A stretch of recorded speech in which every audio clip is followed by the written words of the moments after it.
Hello, thank you for joining us. My name is Ranger Adrian and I am a ranger at 96 National Historic Site. Today we are going to go on a tour of the battlefield. I am dressed in a straw ranger hat as well as a gray ranger uniform shirt with golden badge and nameplate. We are at Historic Spring Branch. This was the original water source for the town of 96, as well as the forts that were here during the Revolutionary War. Unfortunately today the water no longer flows, but it's still a very important site for the history of 96. Alright, we are now standing at the old roadbed. You may not be able to see it, but we'll show it a little bit later on. But looking out across the roadbed, we can see part of the battlefield, including the rifle tower and the earthen mounds of the Stockade Fort and some of the trenches. Now the old roadbed that runs through here was very, very important to the settlement of 96. This one is the Island Ford Road, but there are several other roads that came through 96. Including the Charleston Road, Whitehall Road, which led towards the Augusta area, and then of course the Cherokee Trail, which led up to the Kiowa area, and the traders early in the 1700s followed that trade route up to the Kiowa area and farther into the Cherokee territory to trade with them for deer skins. Now, as more and more settlers come along, they follow these roads to get to the different locations. The Island Ford Road here would have led up to the Saluda River. The town does end up being formed on the crossroads of these major colonial routes. We will get to those areas a little bit later on when we visit the town area. But during the Revolution, in 1781, after the Battle of Guilford Courthouse, Nathaniel Greene decides to come back to South Carolina in the attempt to force the Loyalists and the British out of the colony. And so he will return to 96 and he will come in with his troops on the Island Ford Road. So this is a very important road, not just for the colonial period, but also for the Revolutionary War period. We are looking down the old Island Ford Road that I mentioned earlier. The old roadbed over time has been compressed down so that it is at a lower level than the surrounding earth around it, and the trees have grown up on those edges and sides of the roadbed.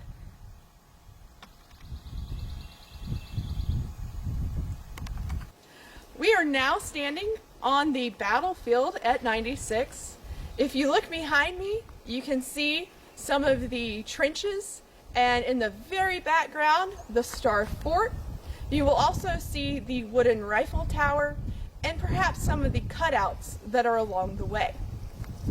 Now, when Nathaniel Greene and his army get here in May of 1781, John Harris Cruger is in command at 96. Over the winter, he has had the Stockade Fort built, which we will talk about a little bit later on when we are actually in the fort. But Greene gets here and he has to figure out what he is going to do. Cruger is in command of not just the Stockade Fort, but also the town of 96 and the smaller Stockade Fort, and he is well protected.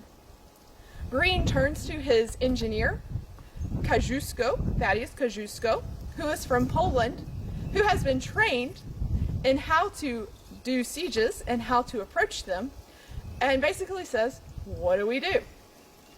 Kosciuszko goes back to his training and he says, we lay siege with trenches. And so the Patriots here begin digging those trenches. We are standing at the first parallel, named so because it parallels the fort. Their trenches would have been about 3 feet high.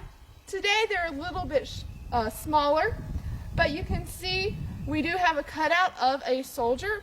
He's about the right size for the average man at that point.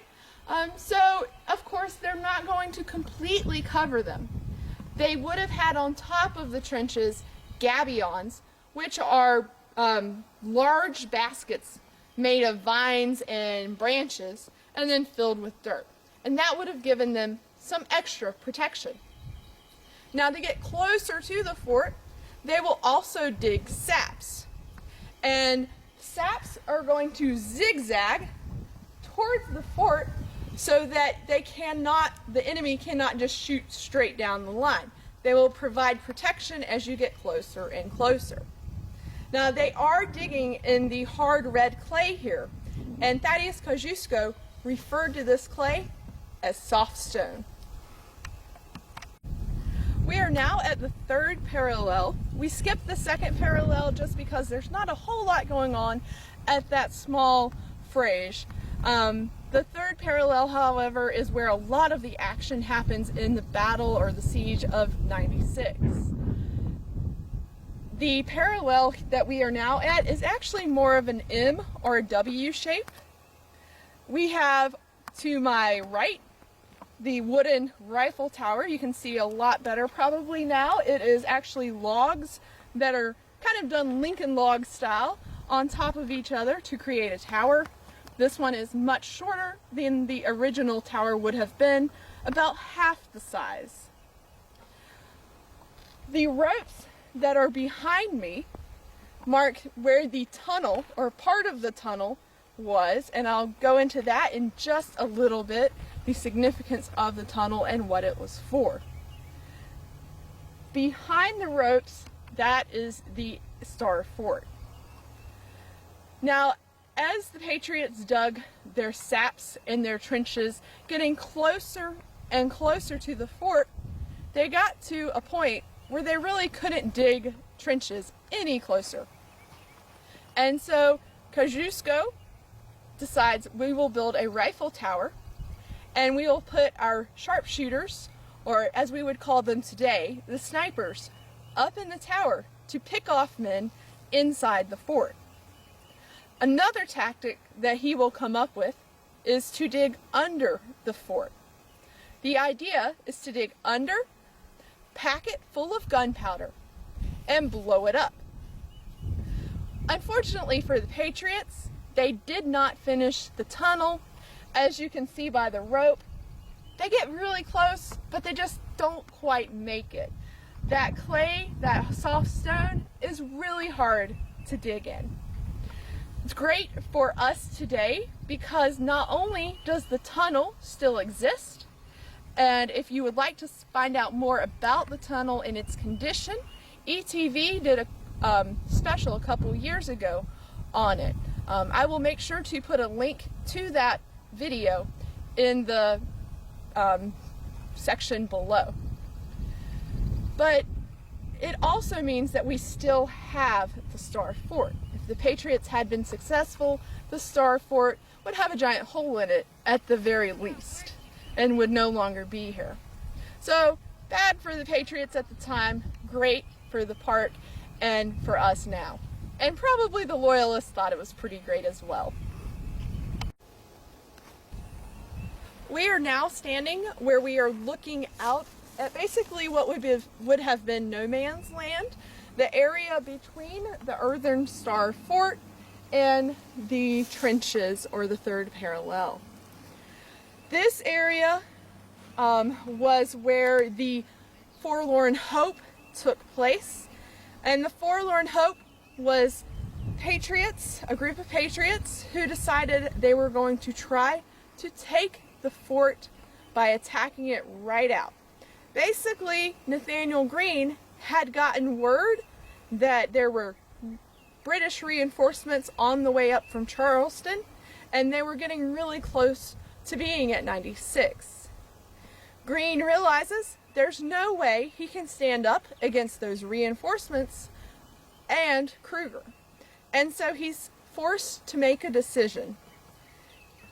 His two options are, first, abandon the fort, abandon the siege, basically live to fight another day. The second is attack. You know, it's a last-ditch attempt, not likely to be successful, but there's always that option. And so he puts it to his men, and 50 of them decide they want to try to attack, and they volunteer to do it. And he lets them.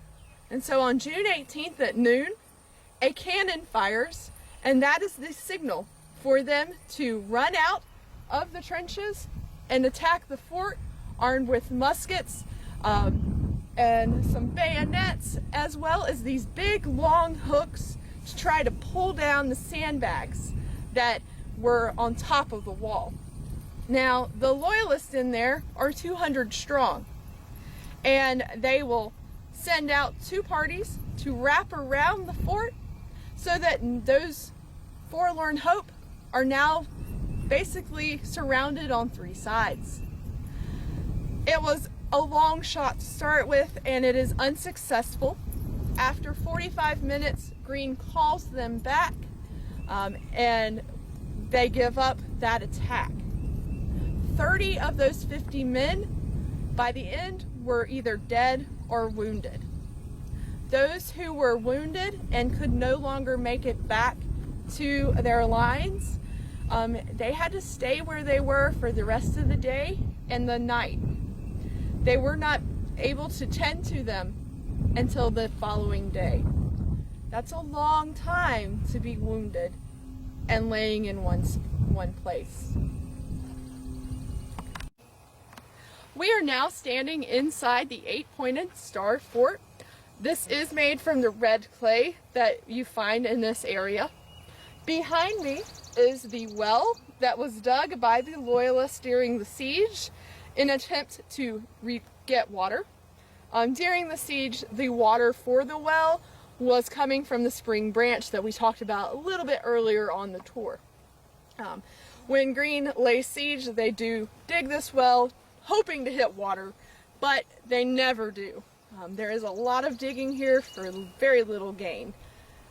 On the other side of the fort, you'll see perhaps a line of, or a pile really, of dirt going across the fort. That is a traverse, and that would have been kind of your fallback for if the Patriots had been able to make it into the fort during their attack. Now, as I mentioned, there would have been about 200 loyalist soldiers in the fort here.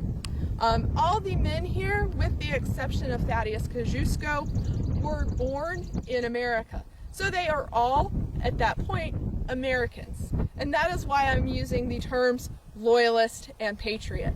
There are no British troops here during the siege. That would indicate that they were born in England. But 200 men inside this fort does seem very tight. You also would have had several cannon to shoot out at the Patriots. There would have been a step stool, or a step platform actually, going around the entirety of the fort as well, so that men could have looked over the walls of the fort to fire their muskets. Today, the fort is a little bit shorter than it would have been at that time period. There is a ditch, or a dry moat, going around the fort. From the bottom of the dry moat to the tops of the walls, you originally were about 12 feet high. On top of that, you would have had another 3 or so feet of sandbags. It does vary some depending on the point in the fort. It was not completely even, but it was a very strong fort being made of the red clay, and because of that, we do still have it today, as well as thanks to some of the locals and their dedication to preserving the history here. We are now standing where the original town or village of 96 once stood.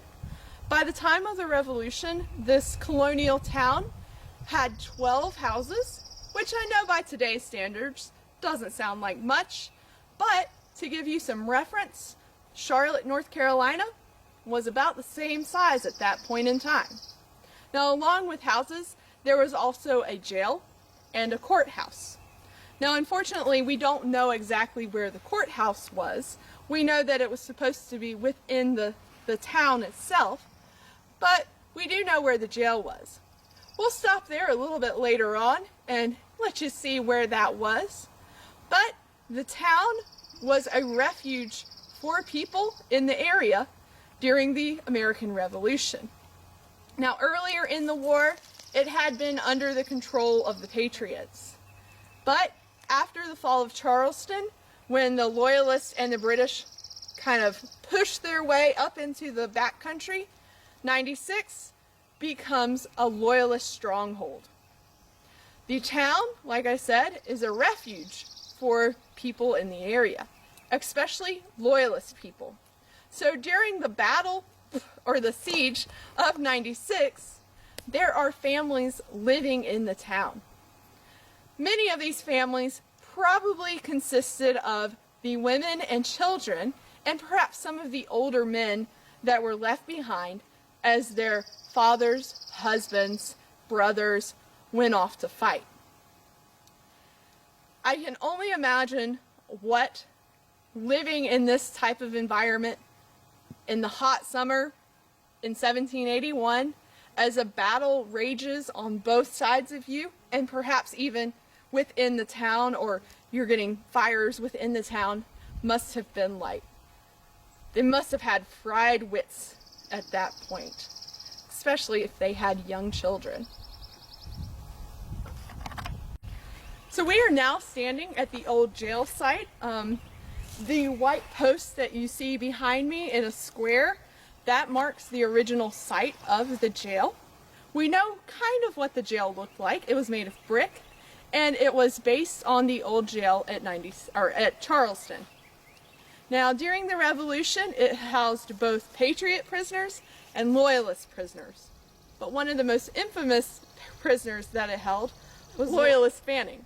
He escaped the jail, not one, not two, but 3 times. And his accounts of escaping the jail really help to flesh out what the jail used to look like. So we are wrapping up our tour at the Stockade Fort. The Stockade Fort has a long history. It was here in 1775 during the first battle in November, actually the first land battle in the South. During that battle, Andrew Williamson went up against Patrick Cunningham and the Loyalists, who had gathered and come to 96. Williamson got here about half a day before Cunningham, and he and his men very, very quickly built a very hasty fort. It was a very rough fort. They used the outbuildings similar to this one that is over to my right, or my left, sorry. Similar to what this one may have looked like. It is a rough-hewn log structure, and the gaps are filled in with what would have been kind of a mud straw hair mix, and it has cedar shingles. So several of these types of structures would have been used for the construction of the fort, and then between the buildings they would have put hay bales, fence rails, and even cowhides. Like I said, probably not the prettiest fort, but it worked. The battle lasted 3 days, and by the end of it, 2 men had died, one on each side, Captain Looper and Private James Birmingham. Birmingham became the first Patriot from South Carolina to die in the Revolutionary War. Now, later in 1781, during the siege, another fort was built on the exact same site as that first 1775 battle. And it may have looked like this fort that you see behind me today. Still using those outbuildings, but now instead of hay bales and straw and basically whatever we can find. We have these nice these nice trees that have basically been cut, sharpened, and stuck into the ground. These right here are made of cedar, so you can see they've got that peeling bark. But it does make for a very effective fort. And this would have been very common in the backcountry during this time period. Now, this was a smaller fort than the Star Fort, but it is still part of that siege. Light Horse Harry Lee came and helped Nathaniel Greene during the siege, and when he gets here, he starts digging trenches similar to what Greene was doing on the other side and trying to get closer and closer to this fort. Before the Forlorn Hope happens, right before that, the loyalists in this fort do actually abandon it. Lee attacks and finds it empty, and they do take it. But when they find out that that Greene's Forlorn Hope was unsuccessful, they once again withdraw, and then they withdraw with Greene and his troops as they abandon the siege and give up on 96. Now, the town of 96, after the siege was eventually burned in July, the Loyalists can no longer hold 96, and so they realize that it's hopeless, they give up, but they're not going to let the Patriots use stuff if they can help it. And so they will burn the town to the ground, which is why it's no longer there today, and destroy what they cannot carry. That includes the families that are in there. They are also destroying their stuff that they cannot take with them. They will follow the Loyalist troops to Charleston, and many of them will move to England, Canada, Florida, and eventually the Caribbean. There are some examples of Loyalists staying in the colonies, or what is to become the states, but as I mentioned, many of them are forced to leave and their land confiscated.